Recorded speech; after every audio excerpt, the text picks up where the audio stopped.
This is Past the Rock. They still almost fucked that up. It's a great video if Still you just beautiful. ignore the holds at the beginning.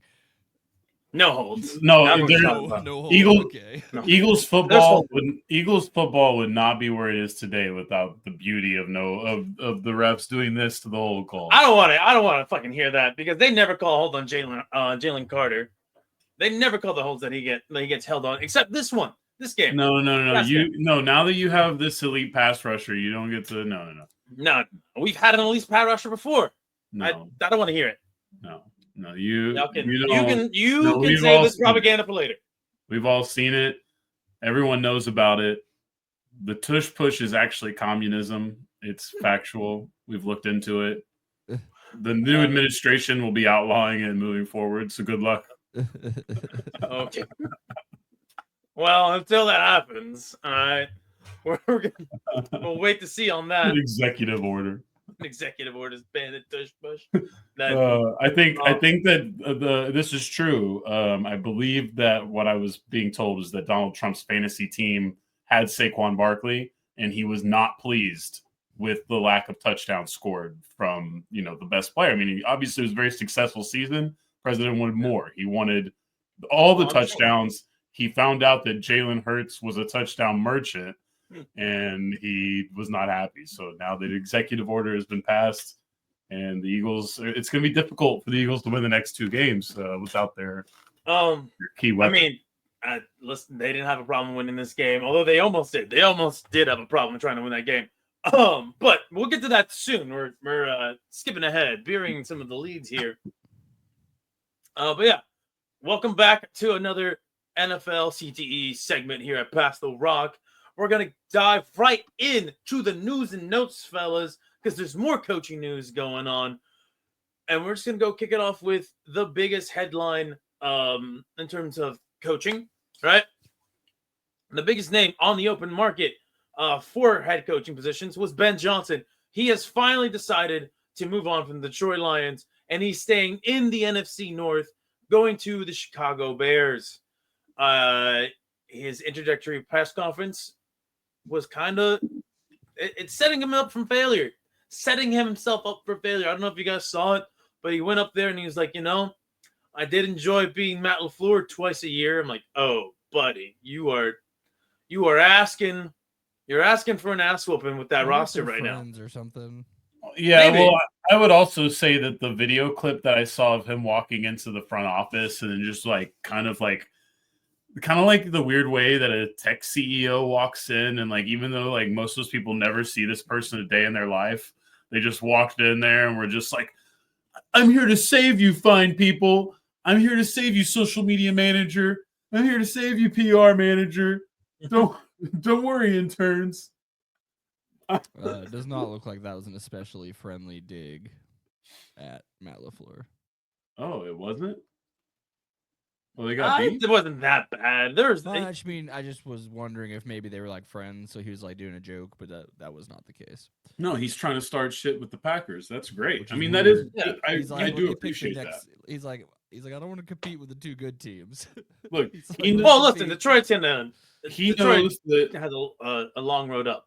He knows that it was either him or McCarthy, and so the McCarthy thing would have been great for the Packers rivalry, but arguably he was the better hire, so he wanted to come out and show them that he was also about that rivalry. Yeah, I was gonna say it's a fan service thing for that organization. It was also about that rivalry. That's the only thing that they actually care about. So yeah, and you need to inject some sort of excitement into that fan base that's kind of been fed up for quite a while.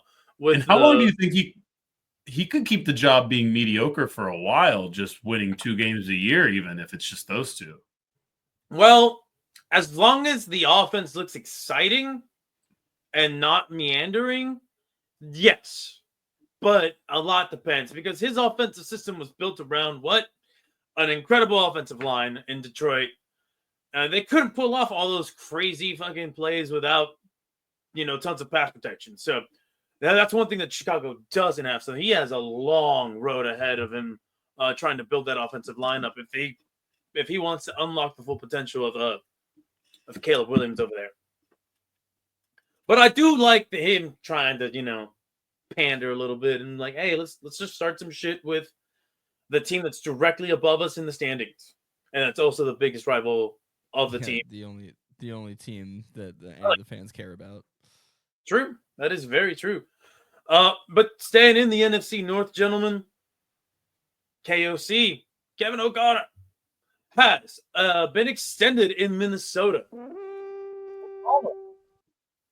I did not see how long this. It's not public. Shout out to the agents, though, right? Yeah, man. And like, what were they going to do? This was the Nick Saban tactic, wasn't it? What? You don't think this was the Nick Saban playbook? You don't think that it was the whole trade rumors? You don't think the trade rumors helped get this contract restructured? I mean, the wins did, obviously. But like, you don't think that there's a little bit of all of a sudden all these random rumors about Kevin O'Connell, who's been a great coach so far. Live in Cowboy land, and you forget there are other actual serious organizations out there. No, but that's not. But this isn't about the organization. This isn't about Minnesota. This is about what the agents do to get their client money.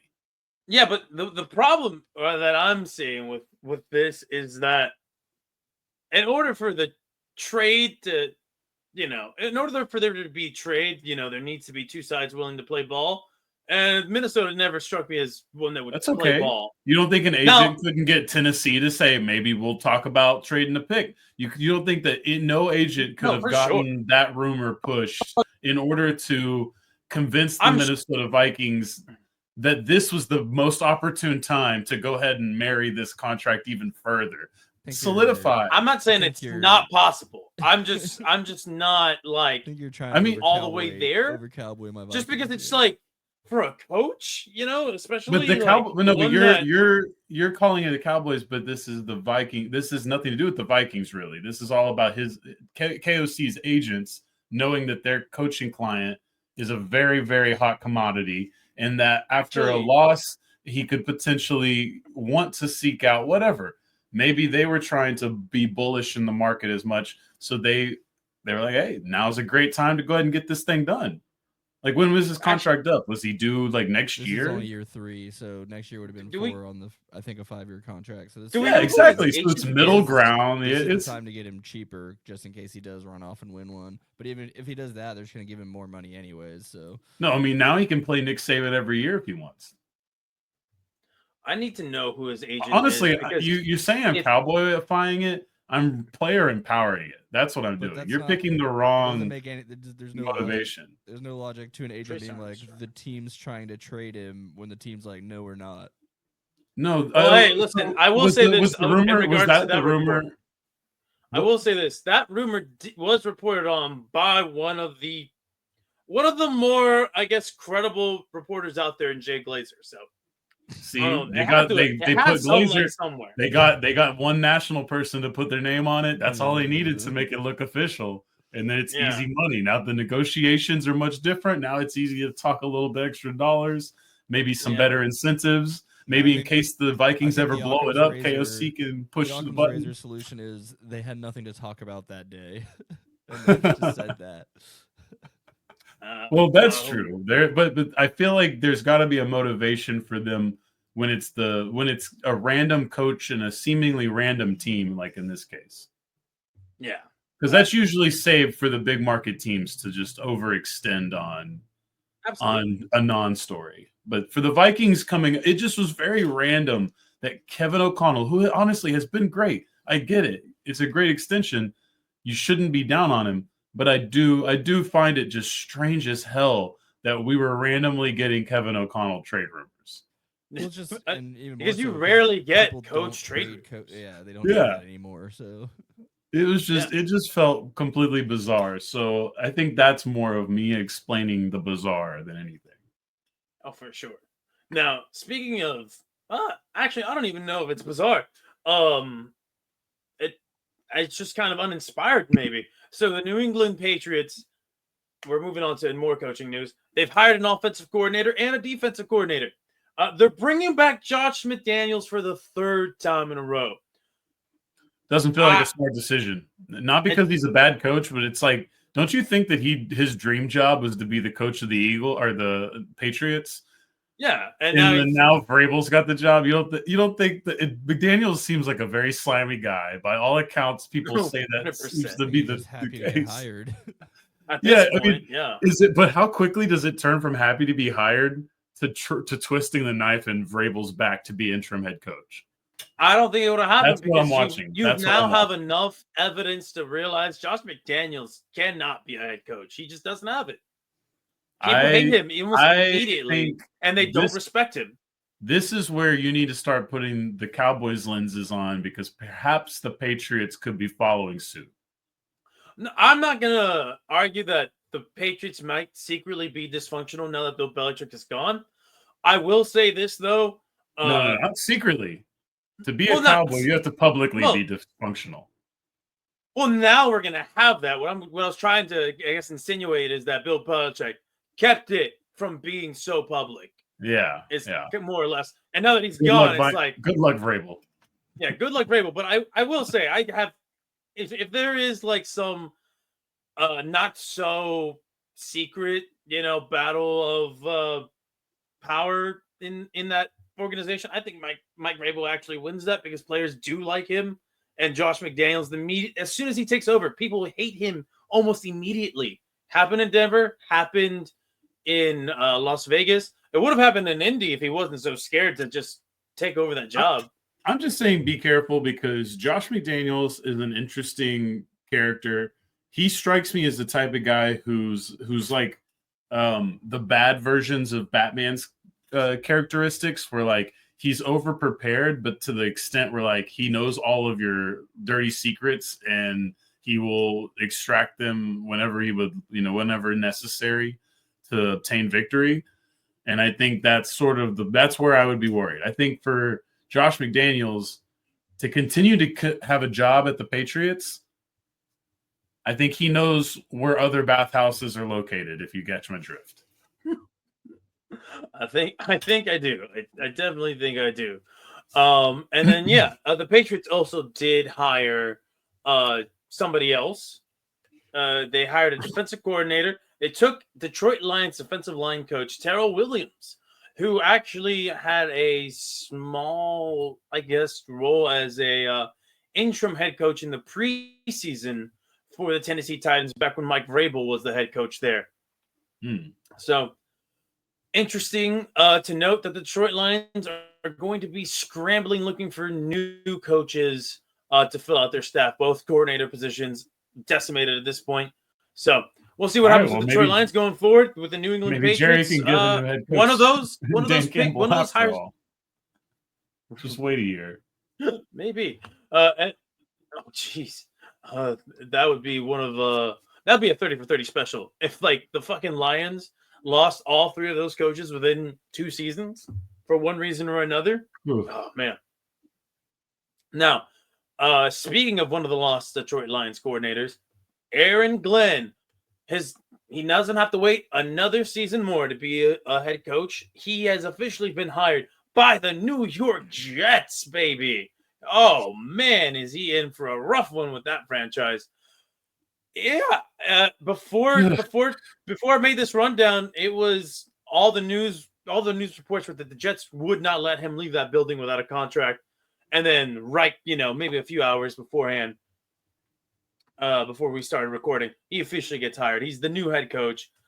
And yeah, man, he was a former player there, I believe. If I'm not mistaken. I mean, he was a journeyman corner, if I'm not totally mistaken. Yeah, he was drafted first overall in '94, I believe I saw earlier. He was a first overall pick, Aaron Glenn? Or like he was a first round pick? Pick 12. Yeah. Okay. Jets. Oh, that's still a great. 94 to 2001. Then Texans, Cowboys, Jaguars, and Saints. All right. I remember him playing for the Cowboys and the Texans for a while. I did see that there are reports that he told them he does want to keep Aaron Rodgers at least for a year. I am so happy already because honestly, why do this to another franchise? That's good cover for him for like his first year. Like it didn't go well. Well, I had fucking old man Rodgers, so let me try it again. But like they could also just be like, what's the alternative? I mean, there Draft isn't a somebody. lot of good alternatives right now in New York. Draft Riley Leonard. Draft fucking, one of these backup guys and just play Quinn it that Ewers. way. Show Yeah, off your talking about my defense. Texas Yeah, stuff. draft Quinn Ewers. No. Wrong New York team. I have a dream, and we're gonna see it to fruition. You're right, Quinn, Becky. You're right. Quinn Ewers, you are a New York Giant. I can't wait. I can't wait for number 3 to go back over there, or go over there. But yeah, no. You have the 7th overall pick right now, I believe.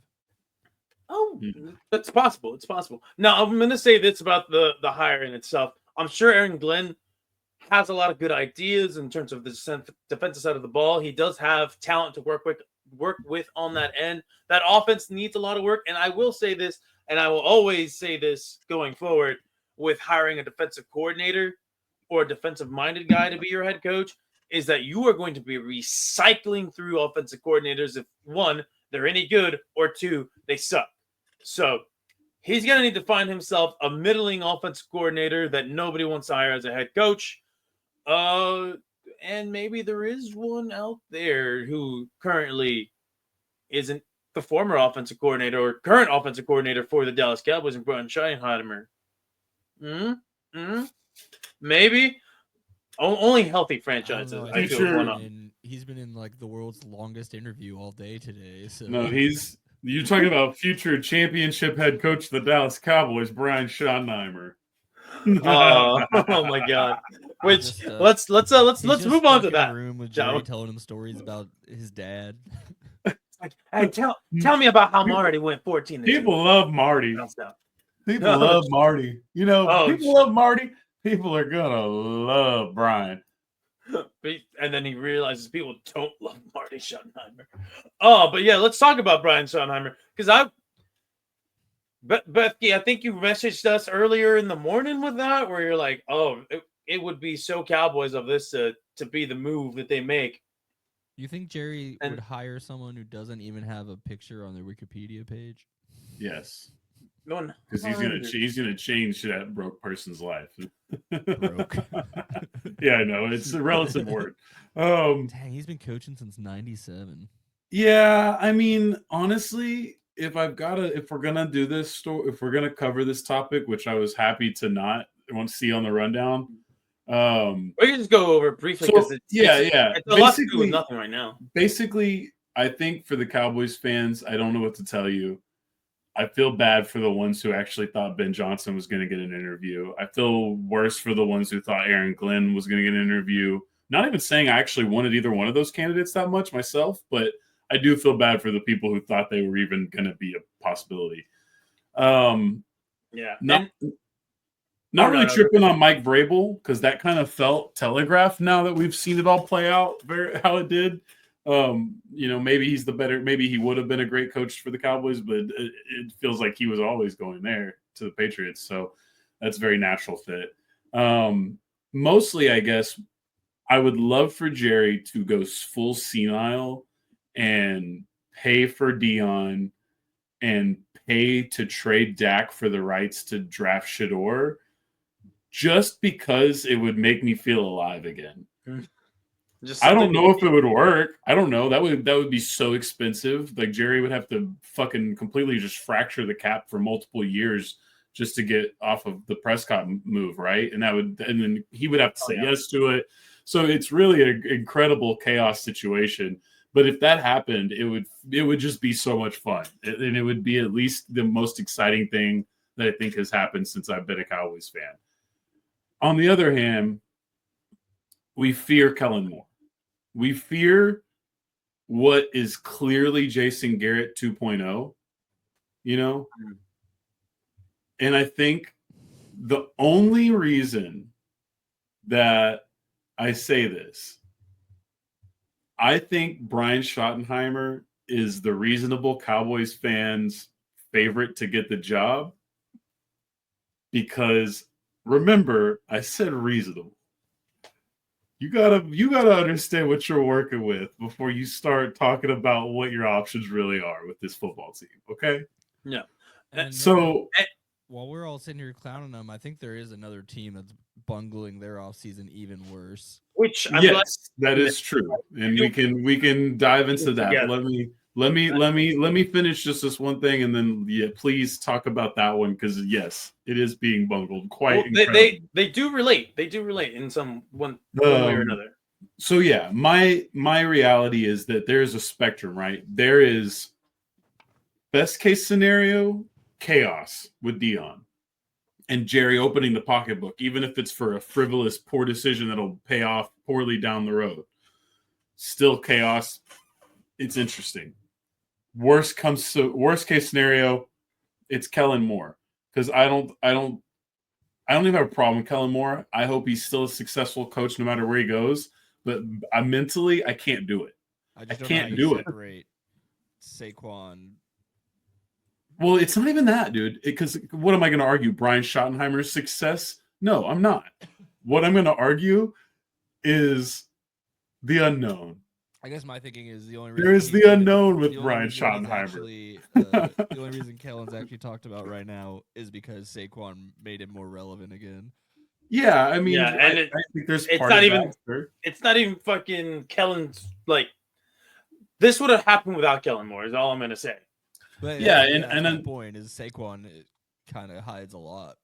And yeah, we'll obviously get to the game in specific, but I thought myself a lot of times that the consistent theme for the Eagles this year is kind of a mediocre offense being bailed out by the fact that they have an incredible offensive line and a generational running back. At any time, it can go from 3 to – it's just like Zeke in his prime in a way. It was just 3-4 yards, 3-4 yards, 3-4 yards. I would say they're 30-40 yards. They're just a 50 yards sometimes. 2012 Vikings team where Adrian Peterson was literally the only thing going for it. Yeah, exactly. Other pieces. No, and that's why I likened it to a different team. Yeah, where you've got some weapons and stuff. A better version of that. Yeah. Yeah. Adrian Peterson was definitely dealing with the odds. He had the worst situation in football history for running back. No one will ever contest that. Hopefully, no team will ever put another running back through that. We shall see. But ultimately, that's the thing with the Eagles is it's very successful in a vacuum, but it's very talent based. But even taking that aside, I think again, I don't know. Brian Schottenheimer, they tell me he's a fun guy, right? Basically, they tell me he's a leader type. They tell me that he's a tone setter, right?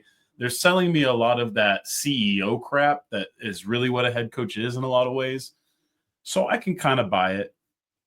If you make good hires on the offensive coordinator, defensive coordinator, that's awesome. You did just let Bones Fossil leave in a very ugly fashion. Bring that one up.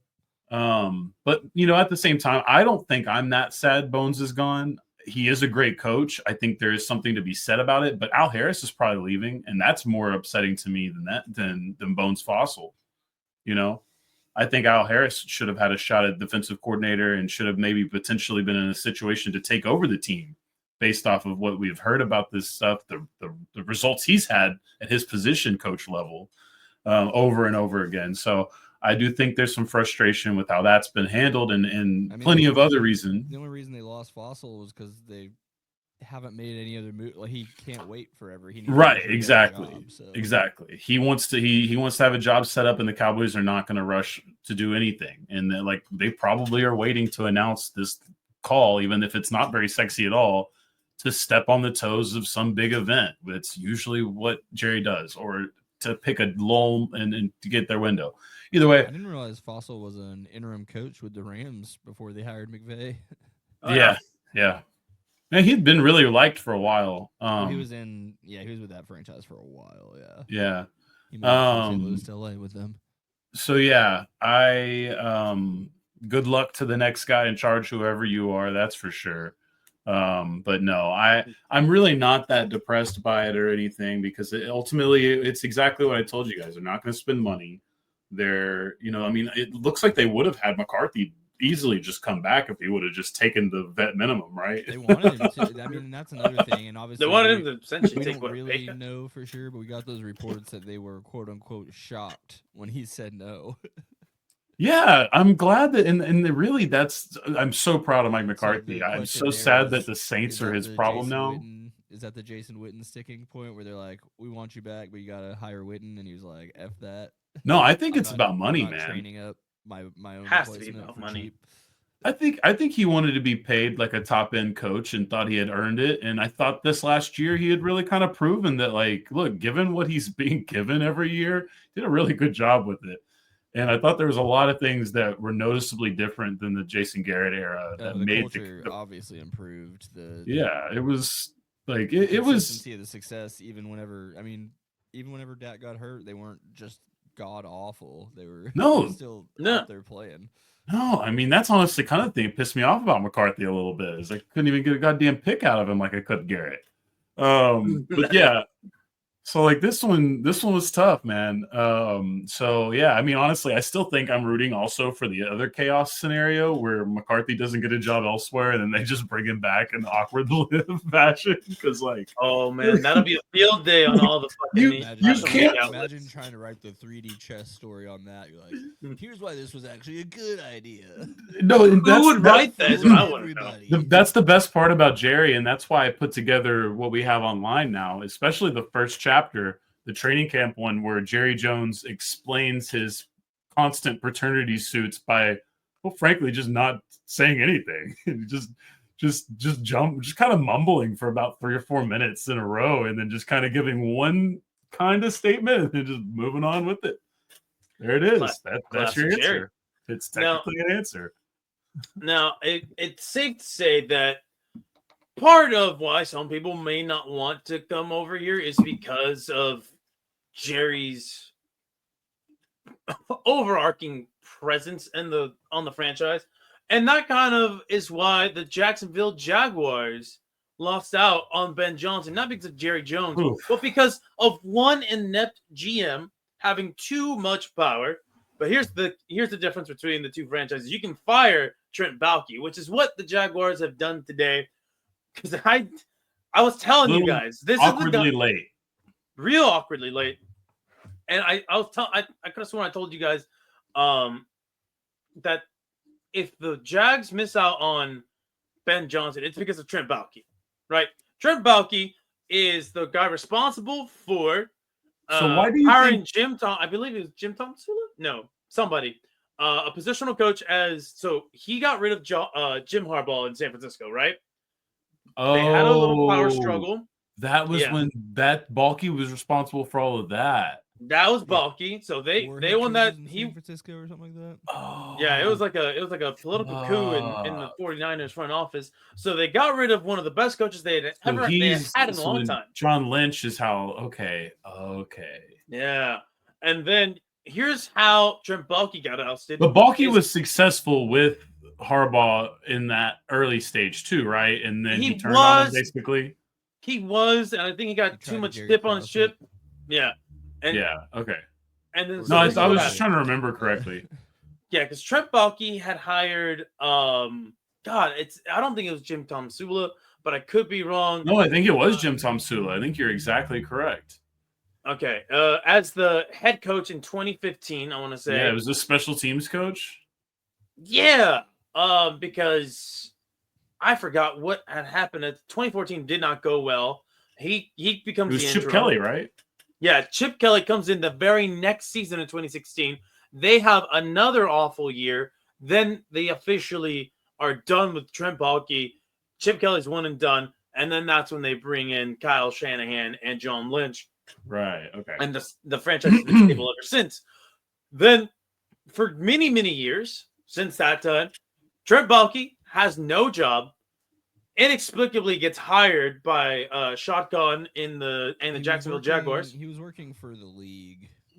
Yeah, but not like I see. Like he was still involved in talking to people. And yeah. Not in like a front office. He didn't go to the football bar like Mike McCarthy did. Yeah, well, he probably should have, honestly.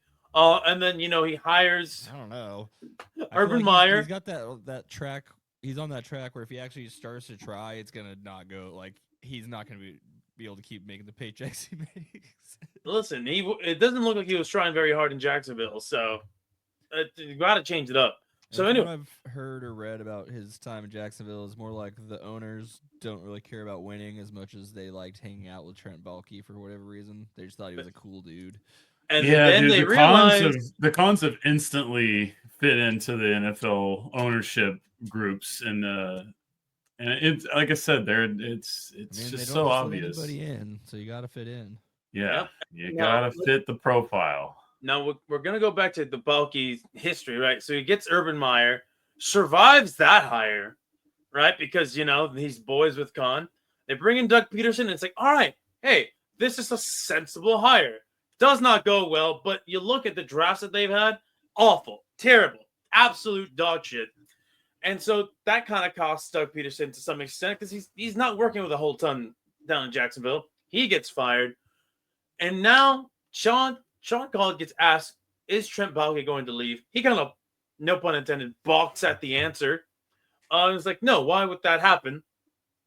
And then the Ben Johnson interview happens. Now, I haven't seen any stories or anything, so I'm just speculating here. But I imagine that Ben Johnson spending a couple hours with Khan and Balky's like, hey, I don't mind coming here because there's a generational talent right there that I can unlock.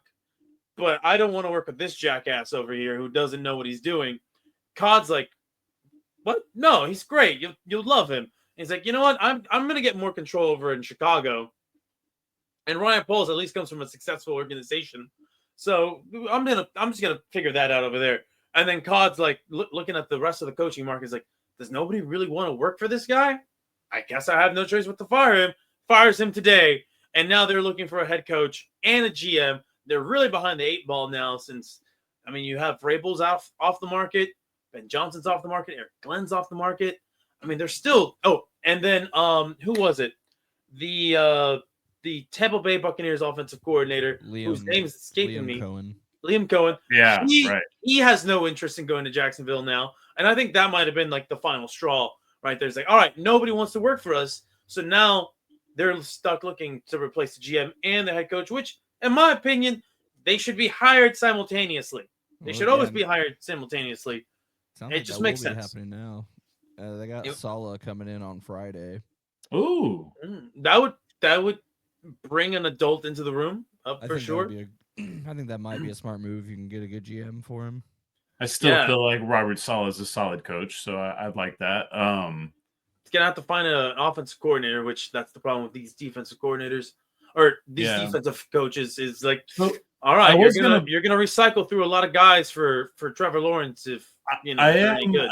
I am gonna push back a little bit though with my pointer. Do you think that, yes, obviously Ben Johnson's smart enough to realize Baalke's bad. These other people obviously as well. The history's there. I do think Ben Johnson was probably always going to accept the Bears job. Probably. But you still. But you still maybe he weighed the two offers, and it came down to, all right, this is a really good offer over here in Jacksonville, but I would have to work over here with Baalke. I just think the Bears franchise is closer to redeemable. Yes, but also you look at the AFC South, and you think to yourself, there's a lot of dysfunction in Indianapolis, Tennessee. Yeah, you could quite easily make a quick turnaround. But doesn't he also get a dome soon too? If he survives a couple of years, doesn't he get like a dome? Yeah. There's still discussions. There's nothing concrete about Chicago stadium plans at all. And so if you're weighing in weather, you probably would have preferred Jacksonville, right? You survive September, and then it gets a little bit more tolerable throughout the year. I will say what if he's scared of hurricanes?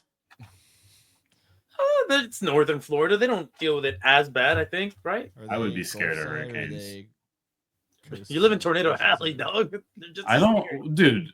We are. Mark my words. You can't say anything about tornadoes because I saw one hover right over my house, dog. Destroyed my neighborhood. The tornado scary. Tornadoes. Yeah, I'm sorry. The tornadoes are just. Yeah, we have some times where roofs can get torn off of buildings. I agree, but I can handle the tornadoes we get in DFW. Jacksonville I saw was, an like, entire school right get on the destroyed from the ground up. No, the once every 4 or 5 years, it's that bad, but it's not a constant It's thing not I ever worry Oklahoma, about. No. Kansas. I don't worry about Yeah. F5s coming through and fucking making me feel like Bill Paxton. But to bring it back to Shad Khan and the Jaguars, I remember a couple weeks ago because Caesar sort of brought this up where people were asking him if he would get rid of Balky, and he told the media no, but he did like specifically say if a coach was willing to say in front of him and Balky that Balky has to go, he would do it. So it sounds like maybe they all did that. And he's like, oh, fuck. No, after the called it first one, bluff. he was like, Trent, don't worry, it was probably a fluke. Don't, it's not a big deal. And then they're did, like, it again, yeah. did it again. He was like, Trent, I'm getting a little concerned, but let's keep testing this theory. Happened the third time. He's like, Trent, this isn't looking good, friend. Let's try it one more time. He was always planning on firing him, but he wanted him to get that nut kick of all these other guys coming in and being like, get this fucker out of here. Oh my god, a humiliation ritual on the way out is crazy. These billionaires, it takes a lot to get them off, so. Yeah, You're not wrong. Yeah. And listen, the Cod family is, or Khan family is, they're struggling with their other organizations right now too. So taking L's on all fronts. Are there AEW? AEW is up and down, bud. It is up and down. But that's what happens when you have a man-child running the whole thing. He also owns whatever the Black News Channel is. That's okay. Well, That's all. Investor. I mean, he also owns a soccer team. I don't remember which one. Fulham. All right. Muhammad Al Fayed, dude. That's Houston. Fulham. Fulham He's Football one of Club. 3 Then. NFL owners not born in the United States. Oh, nice. All right. Well, I think that's all I got for the NFL news and notes in terms of coaching. Unless somebody wants to bring up something. No, I think is that the only 2 jobs left? Dallas and Jacksonville? Am I missing Dallas, something? Jacksonville. Oh, New Orleans. Oh, and I think Vegas. Vegas. That's it. Yeah. So there's 4. There's still there's 4. 4 Okay, jobs. 4 jobs. All right, that's good to remember moving forward. Yeah, and I Jets, think Saints, Jags, Raiders, Cowboys. Yeah, 5 jobs. now 5? I do 5. believe that the Vegas Raiders No, are count 5 again. Jets, Saints, Jags. Oh, Jets aren't official yet, right? Oh yeah, Aaron sorry, Glenn. I forgot about Yeah. Aaron Glenn. Okay, cool. So 4. Yeah, and I have been seeing that Pete Carroll might be a top option for the Vegas? Raiders. I can see that. What is? I love kind the NFL. I mean, This is what's why the Jerry line gets for away going with to this Vegas? bullshit. Like, can't be that bad, right? This is why. No, this is actually kind of bullshit though, because it's really why Jerry gets away with this bullshit. Is because like next year they're gonna go 10-7 or something, and then maybe win a couple playoff games, maybe even make an NFC championship, and then everyone be like, "Yeah, it's gonna be all great again." And then 2 years from now, and after that, it's just gonna be the same bullshit again. You know what I'm saying? But he gets away with it because the Raiders exist, the Jaguars exist, the Bengals exist, the Panthers exist. The Saints. There's too many bad teams to continue. It's not wrong. So Not wrong. frustrating. And there's just no penalty for not being good. Yeah. You Well, could just be not there's good for mediocrity. years. There is mediocrity. I think But that's what is that? It's not a shame. It's not a shame to anybody but your fan base. Are the though. the other teams cashing their not You're- mediocre checks? Yeah, your players don't care. Your coaches don't care. Your owners don't care. I did want to bring this up before we forget, just because I thought this was one of the funniest things I've ever read. This is a tweet from Marlon Humphrey. Maybe it's a Blue Sky post. No, it's a tweet. Marlon Humphrey just said, "I have no reason of saying this other than being a hater." That's like the best preface to any. I love that. And then he just goes on saying he wants everyone to beat the Chiefs. Oh, but nice. I really like, I have no reason of saying this other than being a hater. And that is a Just beautiful pure thing to say. ownership. Also, before we get into the rest of the playoffs, what coaching candidates are left? Oh, there's so many. All of them. Everyone who doesn't have a job. No, I mean basically the biggest names in the teams, market like, are gone. Other than No. Mike McCarthy, I guess. So like Kellen Moore, obviously interviewing with teams, probably Jaguars coach if he's not the Cowboys coach for betting, right? If Salah doesn't take it, If Salah doesn't take it, or if they're stupid, which they are, both are, Both are true. Chiefs. Do the Chiefs have? What about their defensive coordinator? Is it finally time for him to get another shot? Spags. I don't know if Spags even wants to be a head coach. What about my guy Joe Witt? Joe Witt in Washington, man. That dude should have been in Dallas as the DC, but of course Jerry Jones is a racist, so it's impossible to. No, who knows? They're having success right now over there, but I haven't seen his name pop up at all. And then let's see who else. The Buffalo. The Saints have. Nah, Buffalo doesn't really have anybody. Coordinator Joe Mike Brady Kafka should, to the but list. I don't think people. So yeah, think maybe Joe Brady's- Brady. I've heard Joe Brady's name mentioned. Okay, so there's a couple candidates that I still have been hearing with these names. Maybe Joe Brady gets hired by Tom Brady in Vegas. That would be fun. I think maybe They become the Brady Bunch. They draft a quarterback, and they're like, "Look, kid, we love you. You're great. One thing, non-negotiable.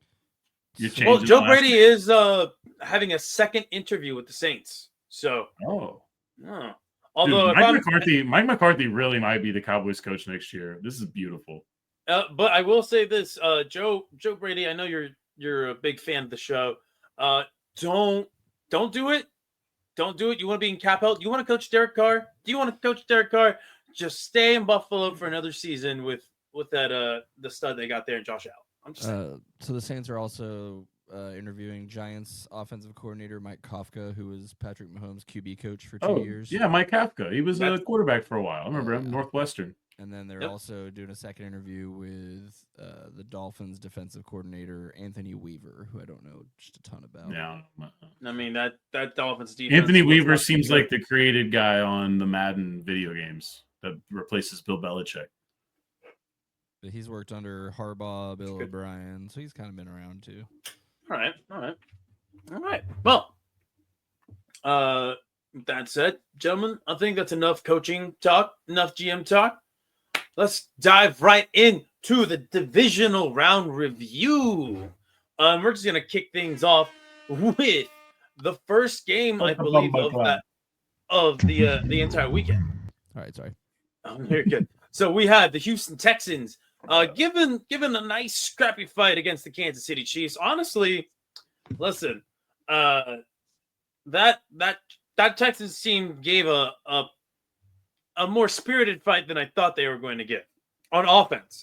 Defense, I always thought they were going to come with it, but unfortunately for them, letting up 10 points in the fourth quarter, just really, come on, man. You things are going your way for a decent amount. I mean, you were right in it. It was if I'm not mistaken, it was 12-13 going into the fourth quarter, and then you just watch the Kansas City Chiefs do what the Kansas City Chiefs do. Now, I'd be lying to you if I said I've watched this full game. I think I only really watched like the second and fourth quarters of this game. Busy at the time that this game was going on. So all I'm going to say from this is that the Texans need to do one very, very important thing. Get C.J. Stroud an offensive line. I am begging you. 8 sacks? 8 sacks? Car crash. Like, listen. Yeah, that he already doesn't have, like... Stuff, but that's a huge number. Well, they traded 15 first-round picks for Laramie Turnstile. Darnold got sacked, 9 times the other day, and everyone was acting like that was the worst thing ever, but the Texans just did their version of it. Yeah, and it was pretty bad. And, like, listen, C.J. Stroud, when he had time, was making some plays down the field. The problem was he didn't have ASMR. Yeah, pretty much, but he did not have that much time. And it's just a sad view. I will say this though. The Texans really did put up a good fight. Like, if they had even an average NFL offensive line, I think that this game is a lot closer. And it was already a close game. Who knows? Maybe they push into overtime. Maybe we actually get an upset. I don't know. Probably not. No, they did a great job. They know that just like the rest of the three teams playing, the Devil's magic is coming for them. I was going to say, if for the NFL is rigged people, this is the exact role the Texans are supposed to have, is to lose in the second round to somebody. Like, whoever the team du jour is that year. Yeah, this is building a resume, Texans. Just don't fondle. Your quarterback needs to not go off the rails, and you'll be back on track like you were before. Yeah, but to keep your quarterback from going off the rails, one, keep him off the podcast. Two, get him an offensive line, please. No, don't don't dare don't pretend the David podcasts Price don't guy. exist and it might work. That's the only way they can treat that. It might. No, guys, this may come off as a football sin, but I actually did not watch a single minute of Washington Commanders Detroit Lions because it was a buddy's birthday, and we went to the Texas Theater and enjoyed some old timey films in an old timey theater. It was a great time. So when we watched a movie called Perfect Blue. Films that were made whenever the Washington Commanders last. Actually, no. This I don't think you're Perfect Blue came out when the Washington Commanders were on the downhill. So it came out, I believe, in 97. There you go. Oh, I haven't seen this one. Okay. It's a really good mindfuck of a film. Like a psychological thriller, noir type of deal. Cool. Highly recommend it. I will say there is one very uncomfortable scene in the movie. However, that uncomfortable scene is a scene within a scene, and that is like they're filming a TV show, so they're like, we're gonna film this uncomfortable scene for the TV show. It's the guy who made Paprika. Yeah, and the way they play it off in the movie is just like, hey, this is just a scene, you know, you're gonna get a bigger role and because of this or whatever, and it's still very uncomfortable, but they do have a moment of, I guess, levity or something where they break the immersion by telling you, hey, sorry that this scene is happening. Like pretty much. But besides that, I go into the theater, right? Get my drinks, get my snacks. Pretty cheap, right? Yeah, not too bad. A little bit. Most other movie theaters. I will say I did splurge at the bar, so I didn't really save any money. That's still Dallas prices. Yeah. Now, I will say this: I go in there. I'm like, oh, it's a close game. I just look at the app. I'm like, oh, it's a close game. Proceed to ignore my phone for the remainder of the night until the movie ends. I walk out and I see it's 45-31. Washington Commanders. I was shocked. I was like, what the fuck happened? Did Jared Goff just Yes, he did. Yeah. At first I was like, did Jared Goff leave the game? Like, did Teddy Bridgewater have to play? He did. I mean, well, yeah, I guess he did. Yeah, he did have to play for like a snap or two. But then Jared Goff became a pumpkin in the biggest moment of this franchise's, or one of the biggest moments this franchise has ever had. Right? Like I was just flabbergasted. He had 3 interceptions or something. I'm looking at the stat sheet right now. Jahmyr Gibbs looks like he was having a field day against this Commanders team. And I'm just looking, I'm like, oh, what the fuck happened? So, gentlemen, I don't know if you guys watched the game and you want to enlighten us on what happened other than Jaden Daniels continues this legendary rookie season and Jared Goff became the Jared Goff that Rams fans know and loathe. Well, interceptions are bad and tackling is good. Yeah.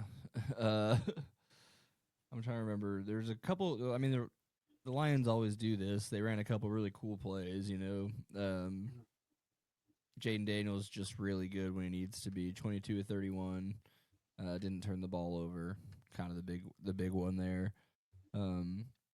Yeah, Teddy came in through a pass.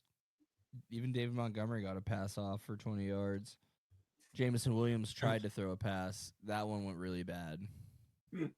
I did see that, and I was like, "What is happening?" That's what I was trying to pull up the highlight. No, yeah, I mean, looking at it, hottest hire in coaching, right? Yeah, yeah, and then you have that. Now I will say, a lot of that looks like that's on Jameson Williams, just not throwing it away. Was he distracted by doing interviews?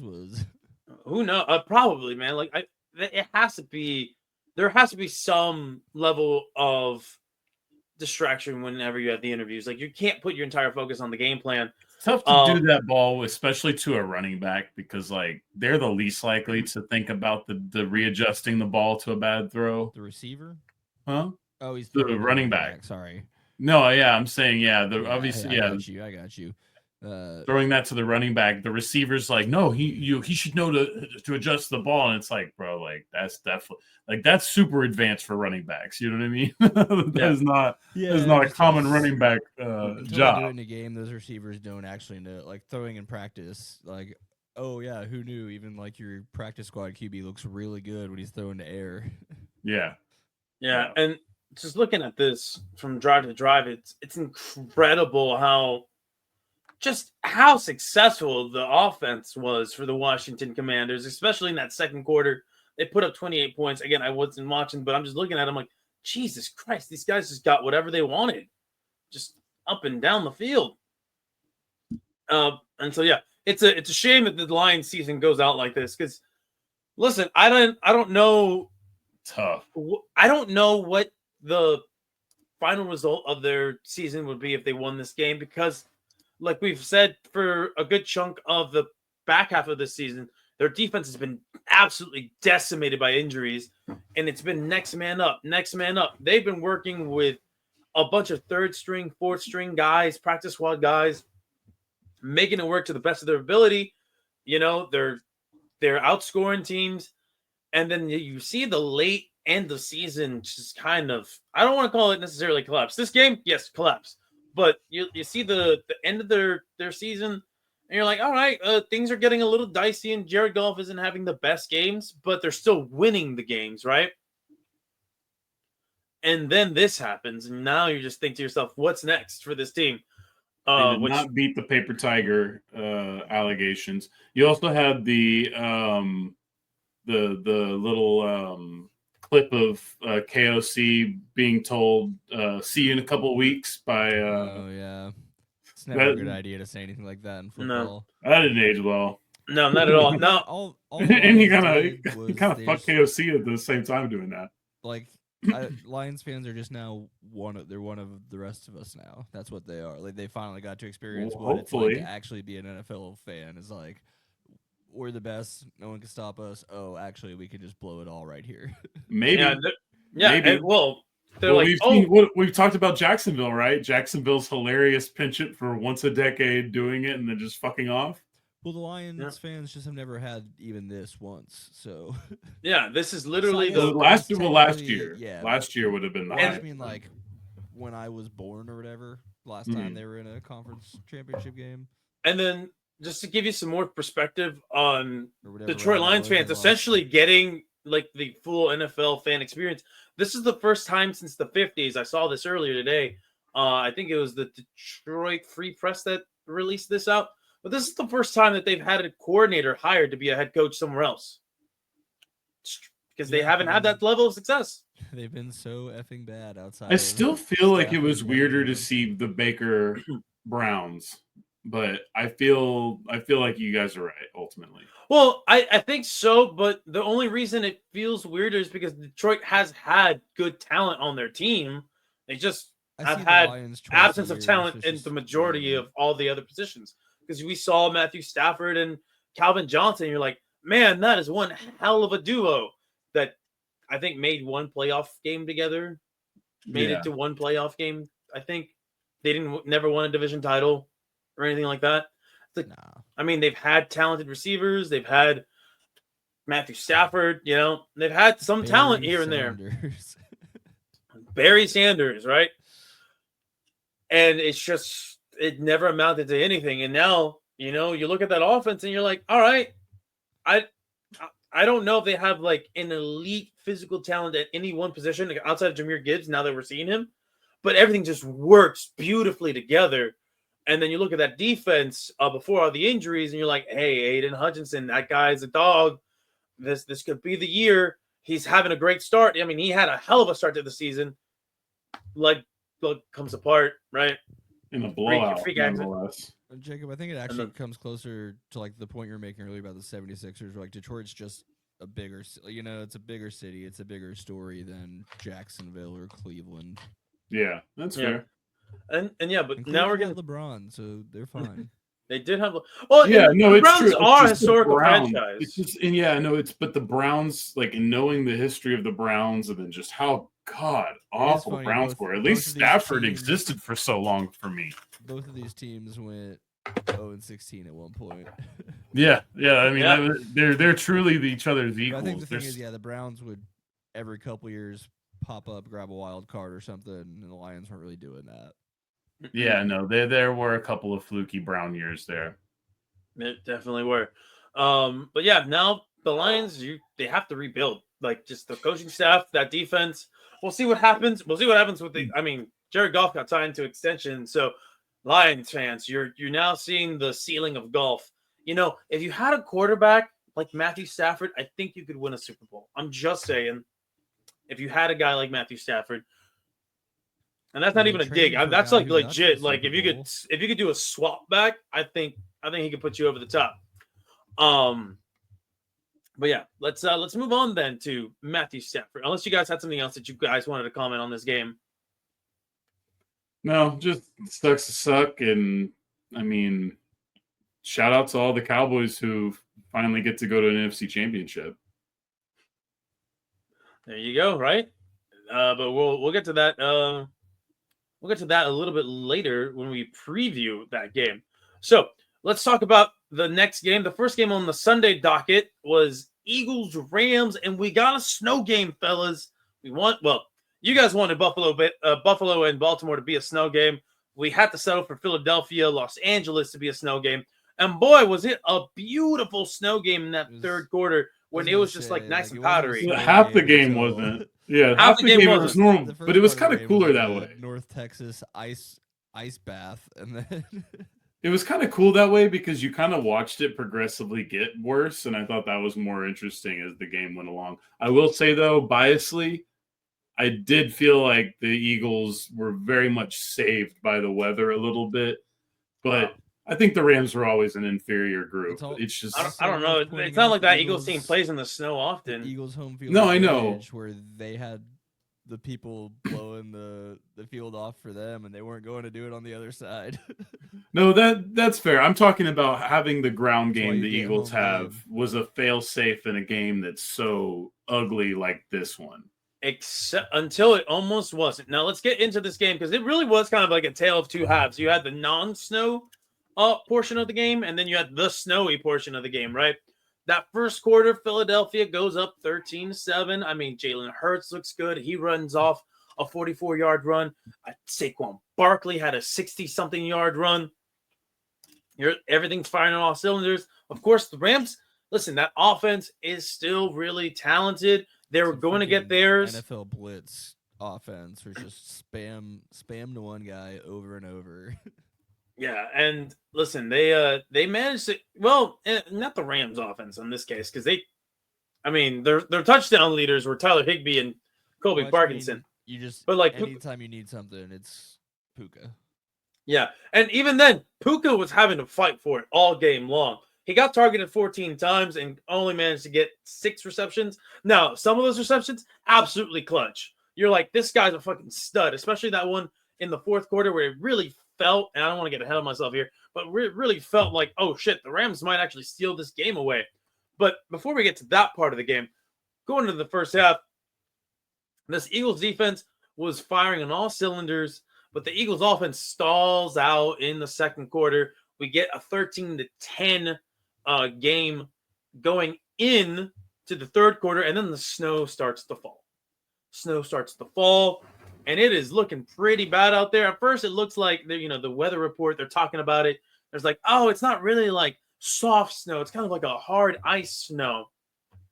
And you could tell whenever they were trying to clear the field for the kickers and the punters, trying to give them some semblance of traction or somewhere to get some footing. It wasn't coming off like snow would, like where snow would just pile up. It did kind of look like that field was starting to ice over a little bit. I mean, yeah, it was. Yeah, there was freezing rain the whole first part of the game, and then eventually it did become snow. Now, what we see in the fourth quarter, because the third quarter was kind of unspectacular. Like the weather was affecting both teams; they weren't really getting much. You get the Eagles go into the fourth. Or they leave the third quarter with the slimmest of leads, 16-15. I was on the couch just dreading this game. I was like, all right, we're gonna lose this game. This is awful. Jalen Hurts is just taking bad sacks. I was just at that point, because that's after the safety, right? Yeah, I'm after the just worried safety. about his health. Yeah, because He's just prior to that the safety, ground. yeah, because before that safety, he gets bent over backwards. His knee just gets bent in an awkward position. And the first play call that they ran for him after he gets knocked down was a sprint out to the left. I'm like, what the fuck are you doing, Kellen Moore? I didn't know if that was Kellen Moore being like puppeted by Nick Sirianni. He's like, all right, I have a great idea. Or if it's Kellen Moore just being like, no, Nick, I have an even better idea. I'm telling you, I know you have a bias against Nick Sirianni. I respect it. Continue, never change. But I will tell you, both guys. So no, that's true. But I'm telling you, for years, Payman and I spent years trying to understand Kellen Moore's brain, because this dude would be fucking cooking. This dude would be cooking, and then all of a sudden, seemingly out of nowhere, that's when the no identity pops up. That's why I think the no identity meme was truly born, because he can be creative, he can be innovative, he can be a brilliant mind. He was but the OC that put Zeke at center, right? I think I think that was a part of his plan too. But that was a stupid, no snowball's chance in hell of winning a game thing, right? Yeah, but if you can't do the little things right, then you're not going to do them right when the pressure's on. But I'm telling you, the most consistent thing about Kellen Moore, and it's why I don't want him back at all, is that this man will he'll be on the path, he'll be cooking, it's perfect, everything's going there, and then inexplicable decision. Like double reverse when you have all the momentum, all of a sudden you lose 10 yards, kind of stupid shit. Yeah, and that sequence of plays after Jalen Hurts seemingly gets hurt, just I didn't know if it was like, if the idea behind it was like gamesmanship. It's like, hey, Jalen's not hurt. Look, he can bootleg to the right. He can sprint out to the left. And those plays amounted to nothing. They amounted to nothing because the guy's on a bum knee. He's a losing part of his mobility now, right? And Bethke, I think as like the season has progressed and I've seen more of Kellen Moore, and I hear your criticisms, and it's like, it's so true. And I think one thing that bugs me about him, and I couldn't put it into words because you described it as no identity, and I was like, I don't know. I mean, they spam Saquon, so that's the identity. It's for the run game. But what doesn't make sense, and somebody put this wisely, or put this in a way that I finally can understand it, he doesn't marry plays together. Like, there is no logic that goes from one play to the next play. It's almost like a guy running Madden, right? Where you're like, oh, ask coach. They're like, I'm gonna just pick this play, and then this play. There is no semblance of a flow between plays. Nothing like complements each other. And I was like, oh and my that God. honestly could be why, when he was with the Cowboys, especially, they struggled to sequence good starts to games. Yeah, consistently. I just Googled Kellen Moore sequencing, and the AI overview says Kellen Moore is known for his ability to sequence plays. Oh, fuck that AI. It sounds beautiful. Well, AI also was trying to help me find some books on accounting, finance in the legal profession, and made up 5 books. I verified on rigorous searches of these books that they did not exist at all anywhere, and that ChatGPT had just made them up out of thin air. It was quite hilarious. Not saying they're completely useless, but again, generative AI is not great. Be smart. Yeah. Now back to this though. It seemed that the only time there was any semblance of, I don't know, cohesiveness on this team is when they were like, all right, Saquon Barkley, bail us out. And I've never seen this before. And this is genuinely something that's never happened before in the NFL, where you can rely on your running back to get you 50, 60, 70 yard runs with absolute frequency. Not like, oh, hey, he can break one off at any point. Like, the threat is there. No. It's almost a guarantee at this point. And here's the thing. there's I have the stat in here somewhere. All right. Let's see. This season, Saquon Barkley has had, I believe it's over, I want to say it's 12 runs now, if you include the postseason, of like 50 yards or more. Of 50 yards or more. He is what A.J. Brown was for the Eagles in 2022. He's an explosive play waiting to happen. You just need to dial up the play, and he's just gonna let it rip. He's just gonna fucking let it rip. And I believe Barkley is the first player. Yeah, here it is. Barkley is the first player in NFL history with 2 career games with multiple 60-yard touchdown runs. Yeah, like that is that. Dog, it's just insane how he almost single-handedly sealed the deal away for this game. But here's the thing. This is why I say almost, because the Eagles found a way. They found a way. They had a 28-15 lead, right? With not that much time left for the Rams to try to make a comeback. So what ends up happening, gentlemen? This is what ends up happening. The vaunted Eagles defense almost pulled 2023, 2022, where in the fourth quarter, right, after that 78-yard run, the Rams go 10 plays, 70 yards in less than 2 minutes. I really thought Stafford was about to get that first ballot MVP on you. That's what it looked Hall like. of Famer. That's what it looked like, dude. That's what it felt like it was going to happen, because they do that, right? And then the Eagles, they go 3 and out on the next drive. So they go a run to Barkley for 3 yards.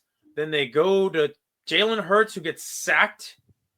And then they just do a give-up run with Saquon Barkley. I'm like, dude, you should have just kept spamming Saquon Barkley.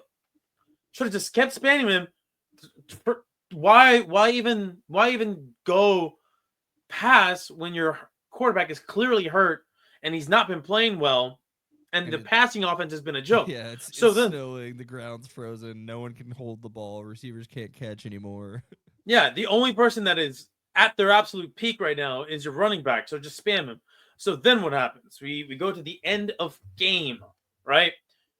The Rams go 10 plays, 60 yards. Again, they're not taking that much time off the clock. It's 2 minutes, right? Now, the way that the clock is going, if they score, it's done. Eagles have no shot of coming back. There's just no shot, right? They score and get a 2-point conversion. Unless There's really Saquon no Barkley shot. runs for 80 yards. Right? Which, not out of the realm of possibility, but not something that you want to count on. But here's what happens. Another Jalen steps up, sacks the ever-loving shit out of Matthew Stafford, kind of folded him like a pretzel. And then Jalen Carter, on the very next play, it's 4th and 11, 30 seconds left on the clock, forces Matthew Stafford to get rid of the ball before he's ready.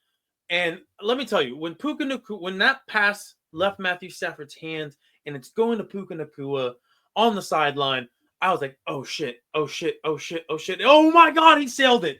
Oh, sweet. You saw how bad that throw was. Yeah, you see how bad that throw is. But in the moment, you're like, there's no way, because Matthew Stafford just pushed the ball. I believe he had a play earlier in that drive. It was like a 37-yard pass to Puka on the sideline. It was just a beautiful pass. I was like, you can't do nothing. We're gonna fuck this up. Didn't fuck it up. Eagles escape in the snow with the win. They go on to the next round. Dog, I was having heart palpitations. I shit you not. I was just, I forgot how to breathe. And it's been a moment since I've seen a game that stressful. But for you guys, I don't know if you guys watched the game, got to enjoy the snow game or whatever. Just have any thoughts on this one? No, it was pretty. It was good to look at. I'm glad it was competitive the whole way through. Yeah, it was probably the most competitive game. Sunday was more competitive than Saturday, for sure. I don't know. I mean, comes down to one score there at the very end. It's hard to get closer than that. I do worry that Jalen Hurts might not be 100% next week, but we'll see. I don't think he's been 100% for a good Well, chunk I of the mean, season, you know, honestly. it's like it's just he took a lot of hits, hit the ground a lot with his head. Yeah, yeah, and then his knee. We'll see how that holds up. Becky, do you have any thoughts on the game itself, or just the play of either side? Yeah, I think ultimately the best thing about this is that it's one step closer to being over. Fair enough. No, I am gonna I am gonna do some Saquon glazing right now, gentlemen, because Hey, oh. hey yo, right? What have we Listen, been doing? oh well, no, it's about to be more. All right, now listen, this game was the second game he played against the Rams. I don't think the Rams ever want to see this guy again. First meeting, 255 yards, career high, 205 yards this Sunday. So he ran for 460 yards against the Rams this year. That is the fifth most yards ever by one player in a season against the same team, behind just one person. And that is your running back right there, Adrian Peterson. He had 508 yards in 3 games against the Packers in 2012. Yeah. And then And he should have had more, but the coaches apparently forgot he was going for records and just stopped giving him the ball in the last game of the year. right now there's some more historical runs here. Jamal Lewis had 500 yards in 2 games against the Browns. That's insane. OJ Simpson of the Bills against the Patriots ran for 469 in 2 games, and then Derrick Henry of the Titans put 462 in 2 games against the Texans. So, that was one hell of a run there by those running backs, and a hell of a run that Saquon Barkley is on right now.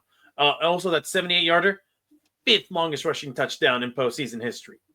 Do you guys want to try to guess who are the 4 guys ahead of him? Jim Brown. No, sir. I will Frank say this. Gore. Sean McCoy. No, sir. All right, so I'm going to give Frank you a Gore. hint. I'm going to give you a hint on I don't one think of the Frank Gore guys. ran more than 20 yards, did he? No way. Frank Gore was like 5 yards in a cloud of dust at his peak. I mean, he did a 15-play, 99-yard drive all on his own. I just feel like Frank Gore had enough, Marshawn just Lynch, time that there was possibility. Was Beastquake? Beastquake was not. So I'm going to give you a hint for the longest run. You probably played with this guy in Madden 2006, 2005. He played for the Jags. Oh, Maurice Jones-Drew? Nope. Man, Before let me Maurice Jones-Drew, 2004, yeah. 2005, 2000. Fred something, right? Fred Taylor. Fred Taylor. Damn, Fred Taylor has a I'm gonna say Fred 90-yarder. Lewis. Yeah, Fred Taylor has a 90-yarder Jesus. against the Dolphins back in 1999. Ray Rice had an 83-yarder. People forget he was an incredible running back. All right, He was O.J. awesome, Simpson. And then all of a sudden he was terrible. O.J. Simpson. He's not on this list either. Walter A name Payton? that even I don't know. Charlie Garner.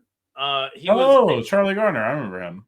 Yeah, He was and raw as hell on NFL Street. That was the best because the Raiders sucked and it was so hard to use them. But they had Charlie Garner, and he used to be able to cook with him. I don't think I've ever heard of Charlie Garner. Yeah. And then Roger Craig. Charlie Garner was actually kind of like Roger Craig a little bit, where they were more dual threat guys, where they were they were good People receiving ahead of their backs. time, Yeah. Roger Craig had an 80-yarder in 1988 against the Vikings. Yeah, Got a that tie. sounds right. So those are the longest runs in NFL history. Also, last thing, because this is more of a referendum on the Giants for drafting Saquon Barkley. How dare you just waste this generational talent now that we have to see him in a functional organization? Barkley has 13 100-yard rushing games this year, just one off the NFL record that's been shared by Barry Sanders and Terrell Davis. They both had 14 100-yard games, postseason and regular season included, in 1997. And then Terrell Davis had 14 100-yard 14 100-yard games in 1998. I think people forget Terrell Davis had this elite stretch. It was just a short in the late 90s. 6 years, but is he number 2 or 3 all time in yards per game? Yards per game? I don't know. But like, yeah, that guy's peak was insane, man. That Broncos team was incredible. And that guy just I mean, he played 78 games, and in those 78 games, ran for 7,607 yards. That man almost averaged 100 yards per game for his career. It's stuff of legend. Third, yeah. And there's a pretty big gap between him and Eric Dickerson. 7 yards between them and yards per game between third and fourth. Yeah, and a lot of those yardage came in his first 4 seasons because I believe in 99, 2000 he was hurt, 2001 again he was hurt, and then that was the end of his career right there. Yeah, the 2 Super Bowl years. He had those 2 Super Bowl years, and then he had the 2,000-yard season in 98. So, hey man, some pretty good company that Saquon Barkley is in right now. Now let's go ahead and move on to the most heartbreaking game for me personally. Oh my God, Mark Andrews, may you never find peace for what you have done.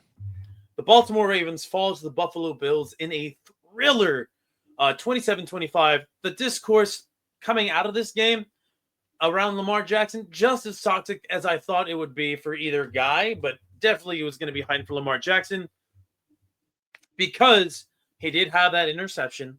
I believe he had a fumble in the game. If memory serves correctly, yes, he lost a fumble in this game. So he had 2 turnovers.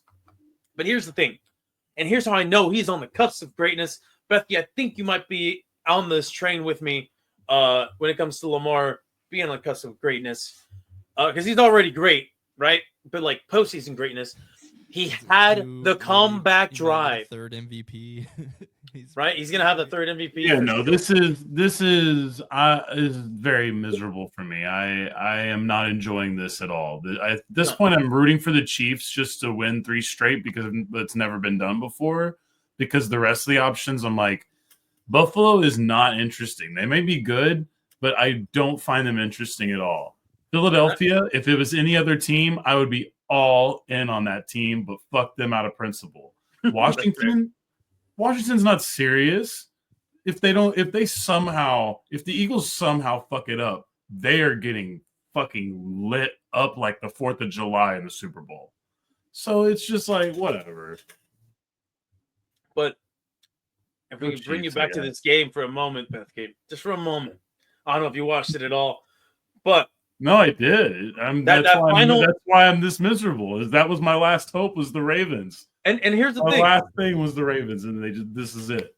So the Bills go up 27-19, right? And then you've looked at Lamar. Lamar, he's had the turnovers. It's they had a fumble that led prior, like that fumble prior that led to the Bills going up, by 3, which is really unfortunate. But Lamar Jackson, you're like, all right, this is probably going to end like it does for Lamar. It's just going to be a really bad sequence of events, and they got no shot. What does he do? He leads an 8-play, 80-yard drive. Just that was a thing of beauty that comeback drive happened. The way that comeback drive was happening, it was unfolding before our eyes. And then comes the 2-point conversion, right? Or just before the 2-point conversion. But Lamar Jackson is running, throwing, gets the touchdown pass to Isaiah Likely for 24 yards. Great throw, great catch. And then this is where if I had just been more plugged into Ravens football in like the past, and had I known that this was the 3rd time that Mark Andrews was going to be on the receiving end of a 2-point conversion, and then he was not going to catch the ball, I would have been like Matthew McConaughey in Interstellar, where he's like, no. That would have been me. Because I found out this after the game. I was like, dude, he's open on the sprint out. Ball right in his hands. Could the ball have been a little bit further back? Maybe. Sure. Doesn't matter. Lamar Jackson put the ball where it needed to be.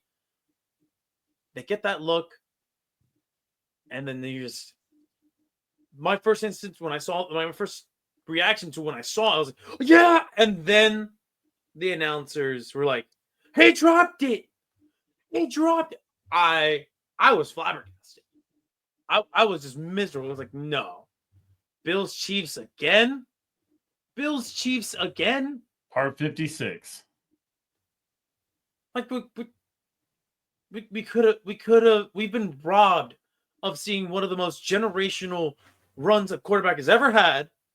Lamar Jackson with the season that he's had this year. And we were robbed of seeing him potentially because if the Ravens get this 2-point conversion, they tie the game and they still have to hold on, right? They have to hold on to force overtime. But there's a high possibility that we see this game go into overtime and we get a chance to see Lamar Jackson shine again when the lights are brightest. And, contrary to what, dipshits like Nick Wright would say, who have their doubts about Lamar Jackson and just the biggest Lamar Jackson haters for whatever reason, he stepped up, right? He fucked up early in the game. Yes, he did. But the sign of great quarterbacks is, can you overcome your mistakes? Can you bounce back and string together these performances that put you into this upper echelon? He did on this drive. And all he needed was Mark Andrews to, for once in his fucking life, catch a 2-point conversion pass. And they didn't. And now the Baltimore Ravens, you got Derrick Henry, who's a year older. Who knows how much longer he can beat Father Time. If there is anybody out there built for it, it's possibly him. But man, if I'm Lamar Jackson, I'm going in that front office and I'm like, listen, go get me T. Higgins, please. Go give me a difference maker on the outside. Because he has good pieces. Like Zay Flowers, solid guy, solid receiver, right? He's capable of big time games. Rashard Bateman, he's a good number 2, number 3 receiver. You need a difference maker on the outside. Isaiah Likely's a good tight end. Mark Andrews, you're a bum. Fuck off. How dare you rob us of potential greatness? But you're a trusted player, a teammate of Lamar Jackson for some reason. You need a difference maker on the outside. T. Higgins can be that guy. Now, I don't really have much to say on the Bills because it's like, all right, cool. You're here again. This is probably... I don't know, man. They might be pretty good, though. They they have a boring formula, but it might be boring. It might be the right kind of boring. It might be one thing that I heard about this team, because I haven't really been that plugged into the Buffalo Bills, is that the offense has been more training wheels friendly, I guess, to Josh Allen. They've basically not to say that they've dumbed down the offense, but rather they've taken a lot off of his plate so he can just... I think the better way to put it is they've taken less risk out of the equation, and I think it's benefiting them greatly. And that might even be why they might sneaky be the Super Bowl favorites, and we're not thinking about it.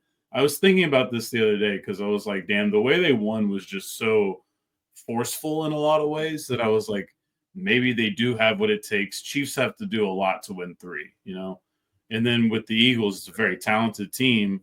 But if you have that slow and steady mentality, it could be just enough to get past even what they've got. So honestly, like, I do think the Bills are very, very sneaky good, but they're boring as shit. 2 things can be true. I think you're right.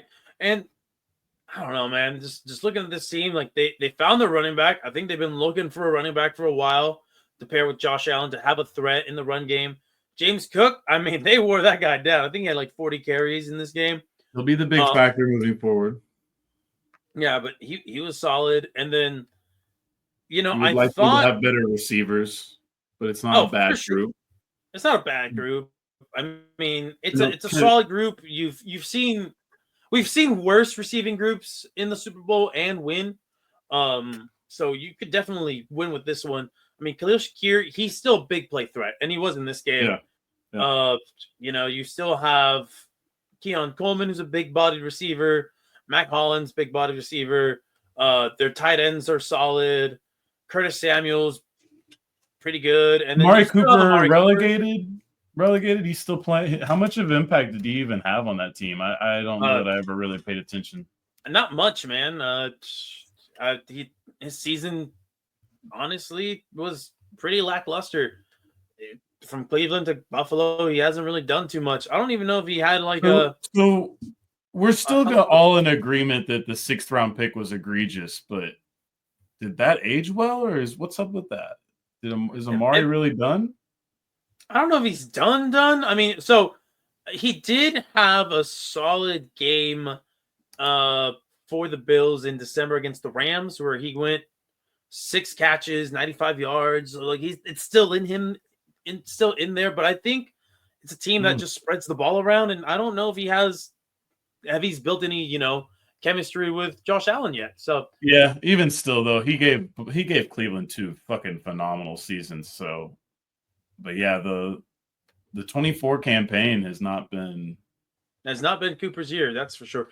Although if it ends in a Super Bowl appearance or a Super Bowl win, I mean, does it really be a good way to end the career for sure? That'd be a really nice way to end your career. Especially if he wants to call it a career. Goes out, shows out in the Super Bowl.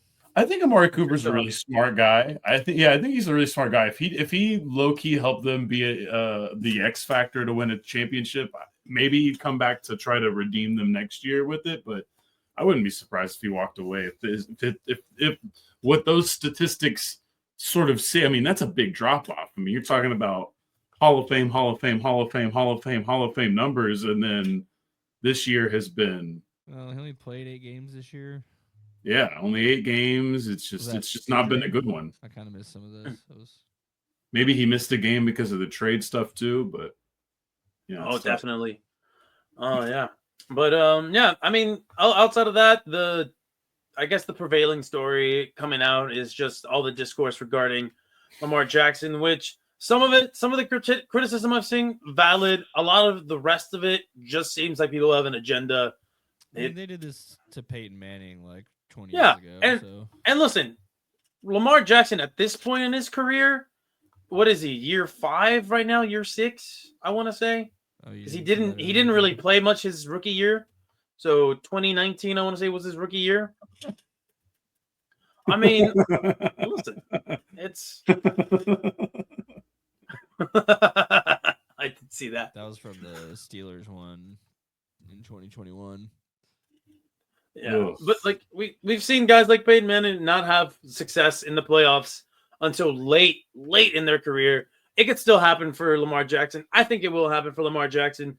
I think he's just probably one of the most special talents we've ever seen, and I think those types of guys will eventually succeed. He's in their playoff journeys. Buzzsaw of Mahomes, Allen, Burrow, like. Yeah, and I think he's number 2 in that buzzsaw right now. He turns the ball over too much still in the playoffs. So. Not in the playoffs. Okay, yeah, in the playoffs, yes, but he's not a turnover machine. That's really what's holding him back. Because we saw this year, prior to this game, nobody turned the ball over less at the quarterback position across an entire season than him.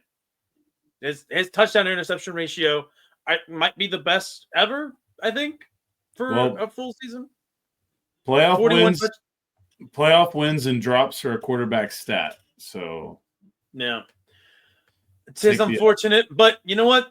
We'll see what they do to build on this team because there's clearly turnovers in 8 games. What happened? I said fire the coach. Oh no, Patrick. What numbers did Patrick give us? 11 turnovers in 8 playoff games. Yeah, that needs to be cleaned up. But we'll see what happens. Because I think this guy is just that damn good. Anyway, let's we're done with the review. Let's go into the preview. Because these NFL segments are about to get real short next week, fellas. Preview. All right.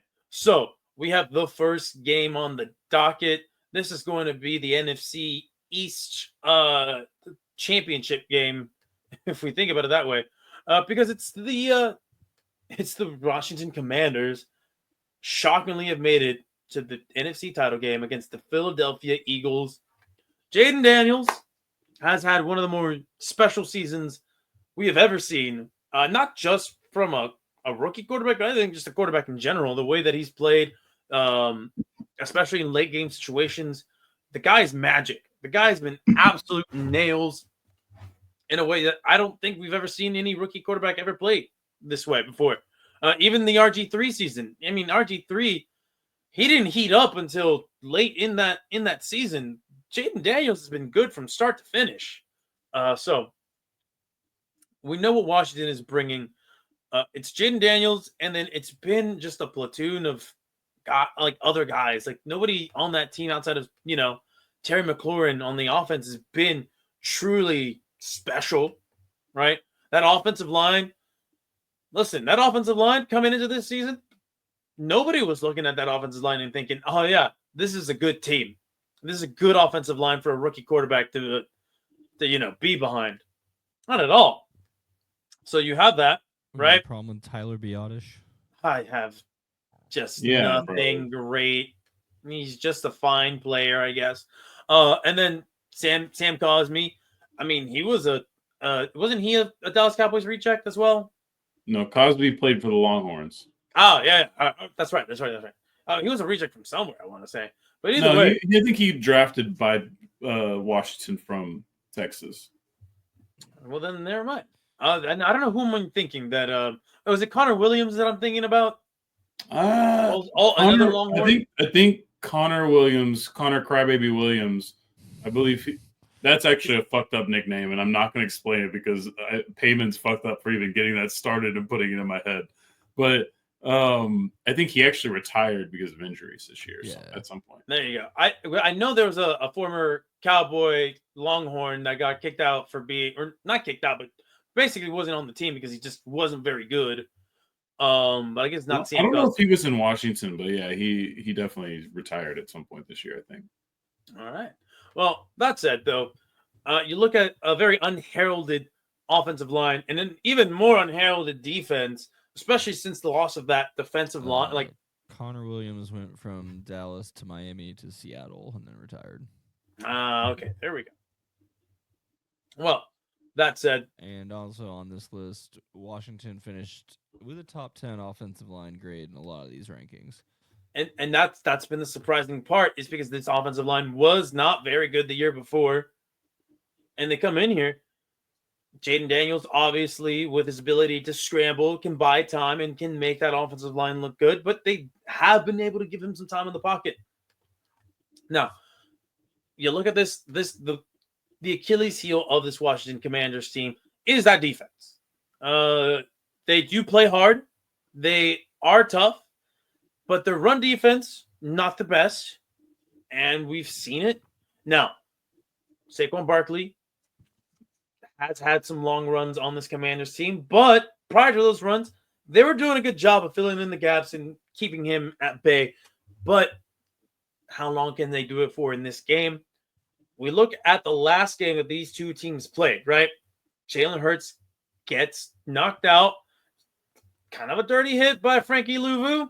Frankie Louvu, I've learned, has a reputation for being kind of a dirty player.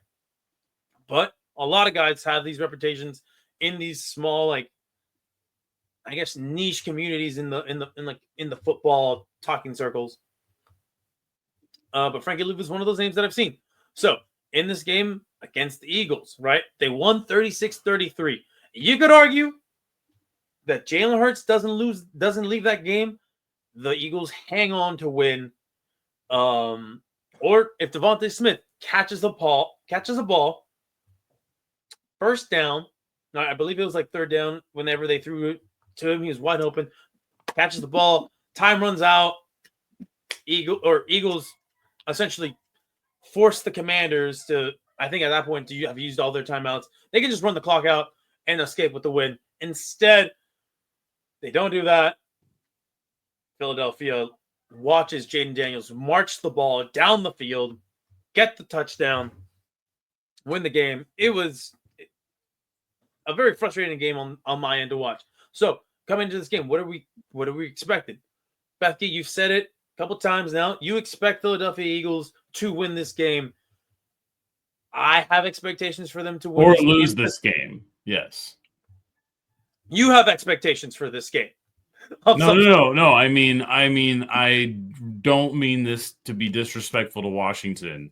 But if they are I see to what you mean. win, I see what you mean. if they are to win, I mostly would suspect that the Philadelphia Eagles gave the game away. Yeah. And that's kind of how I see it here too. Now, what I'm expecting in this game is a whole lot of Saquon. I wouldn't be shocked if we see him touch the ball 40 times in this game. Just legit. We don't know what the severity of the injury is to Jalen Hurts' knee. And you want to keep the ball away from Jaden Daniels. I have faith in Vic Fangio to scheme Cliff Kingsbury. I just don't know that scheme even matters when it comes to Jaden Daniels right now, the way that he's been playing. And then you look on the other side of the field, or for the Eagles offense outside of Saquon Barkley, the pass game suspect all season long. The Eagles are bunny-eared. They have big ears. They listen to everything that's being said. I wouldn't be shocked if Kellen Moore and Nick Sirianni on the first couple of fucking plays. It's like, all right, let's just spam A.J. Brown and Devontae Smith, and it goes south fast, and then they have to pivot. If the Eagles start slow and Washington starts fast, this could snowball. All in all, though, I think the Eagles win a very close game, but I'm not as confident in this one. This Washington team scares me because they have nothing to lose. They had this much zero expectations coming into the season. They have house money. Not saying that the Eagles had expectations of being in the NFC Championship game, but when you look at that roster and everything that they've invested into that team, anything less than a deep playoff run would have been a disappointment. All right, so there is an expectation to get to the Super Bowl by a sizable portion of the fan base and probably the front office as well. So, all in all, I'm going to be watching this game. I'm going to need some horse trends to keep me calm for the duration of this game. I think the Eagles escape a semi-high scoring affair. It's going to be 27-26, I'm going to say. They win in a thrilling game to go on to the Super Bowl. But, gentlemen, I do want to hear what expectations you have of this game. Beth, you've already said that if Washington wins, it's because the Eagles basically gave the game away. Are you expecting a tight game at all? Or are you expecting a curb stomping? What are you expecting to see? Eagles 77-0. You jinxed us. You have jinxed us. You have jinxed us. Jesus Christ. All right. Patrick, I'm gonna knock on wood real quick. It's gonna be tough for them to stop Saquon. But that said, there's a good chance, and I foresee that you're gonna need either Tanner McKee or Kenny Pickett to convert at least 1 3rd or 4th down for you to win the game. I don't want that. I don't want that. Wait, Kenny Pickett, Super Bowl Kenny Pickett? God, no. I would vomit. I don't mean for the whole game. I just mean they're gonna have to come in at some point and just make a play. No, he closes out a game, but the Hurts gets re-aggravated in, and then now it's him or McKee for the Super Bowl. I would feel much better with Tanner McKee than Kenny Pickett by a lot, by a sizable margin. Especially after seeing Tanner McKee in that last game, I'm like, oh my god, he has an NFL arm. And then I look at Kenny Pickett. Do they carry 3 in the playoffs? No, they still emergency. So Tanner will probably still be the emergency guy, right? Yeah. Well, they'd have to elevate him. They'd have to make a decision on the Super Bowl. Hurts have to get hurt for him to play. No, I'm saying, but if Hurts was to be re-aggravate the injury, and then they would have to bench Jalen Hurts. They would have to essentially make a decision on Jalen Hurts before the Super Bowl, which would be just the most awful decision any team's ever had to face. They spend 2 weeks watching Saquon try to throw the ball in practice. AJ Brown. They're just gonna look at them listen, we're gonna hand the ball off to Saquon 50 times. Can I be on the active roster? I would. No, I watched Kellen play quarterback too. He didn't have it like that either. I would call Nick Foles. I'm like, hey, you Hand got it one off to more in you?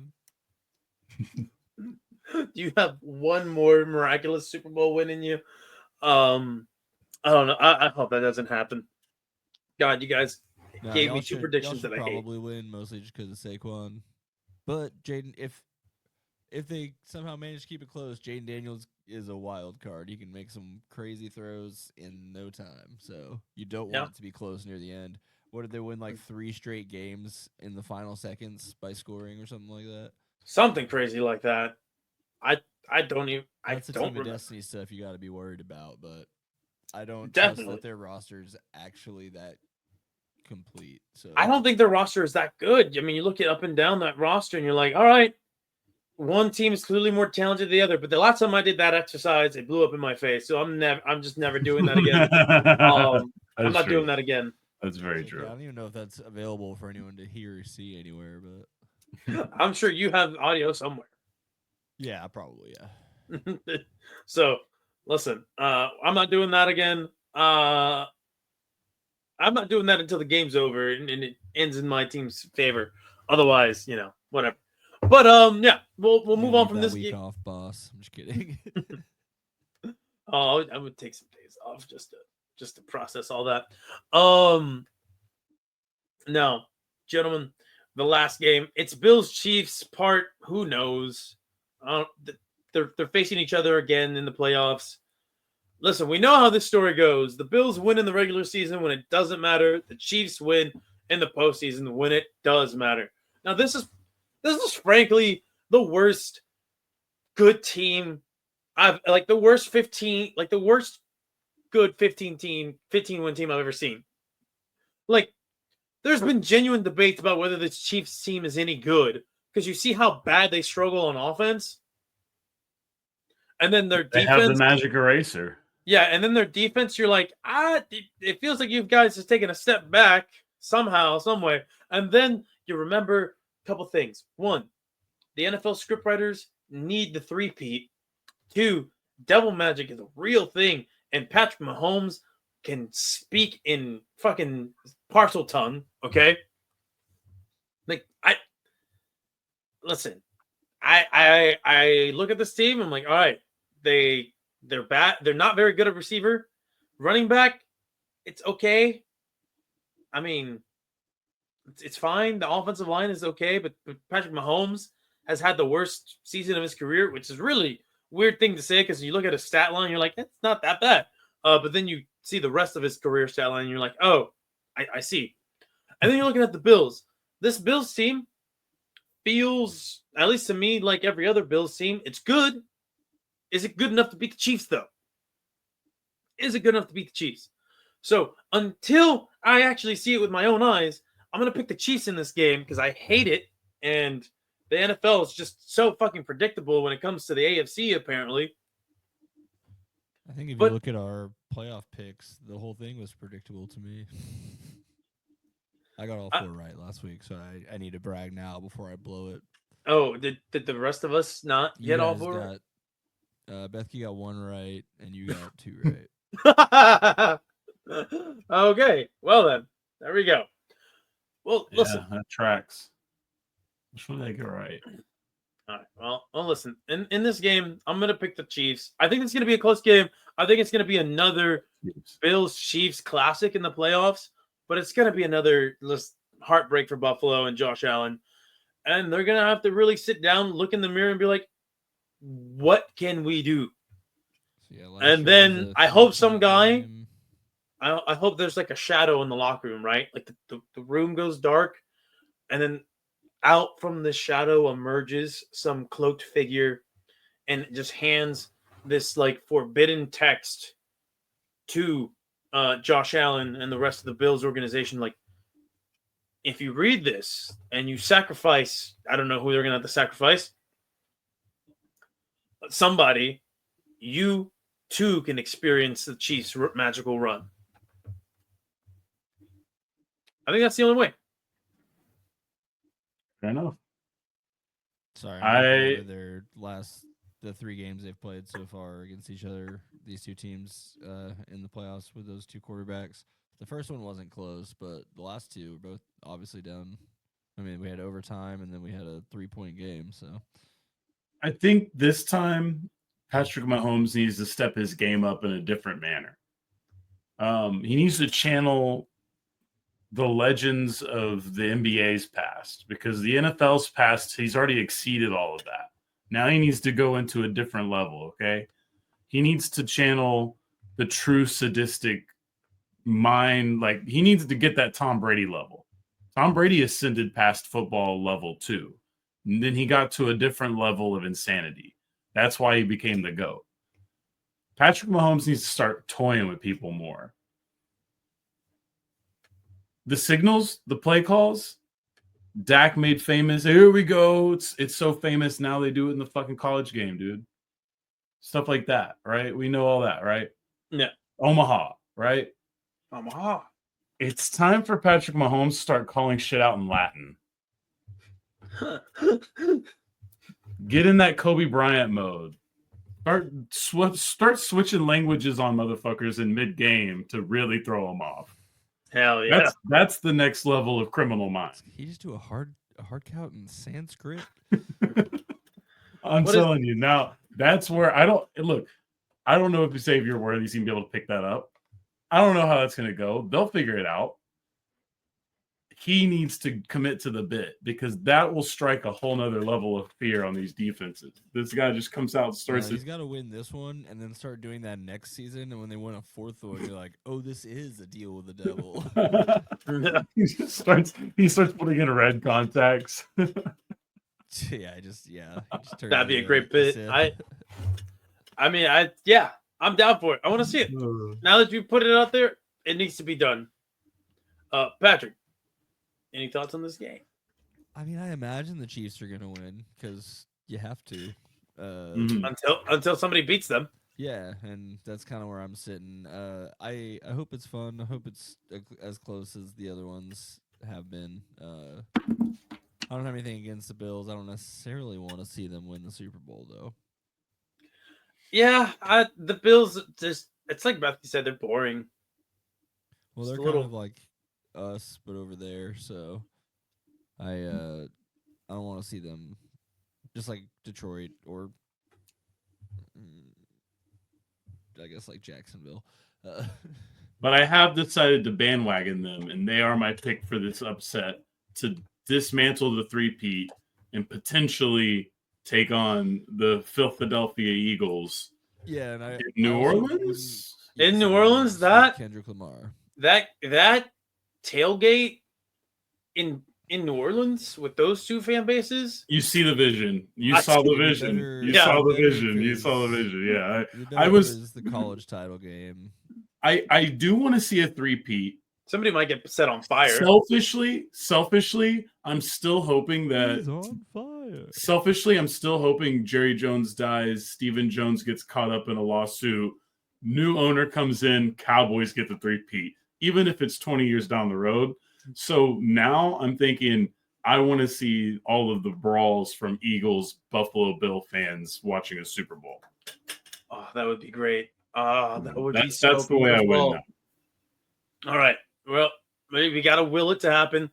Will it happen? Who knows? I won't actually even be surprised if the Bills win like 54-3, because it does feel like the Chiefs. It's just got to run out somewhere. I don't think it's gonna run out like 77-0. I think it's gonna run out with just the wheels falling off.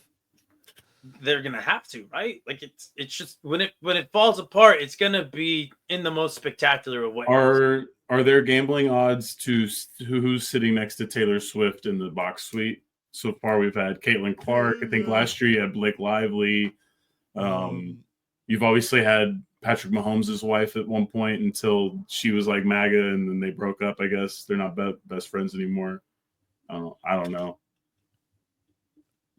I feel like there's got to be odds on that. Somebody's probably the mariachi singer lady that I saw on Pablo Torre. Yes, exactly. She's gonna get the GNX lady to sit next to her.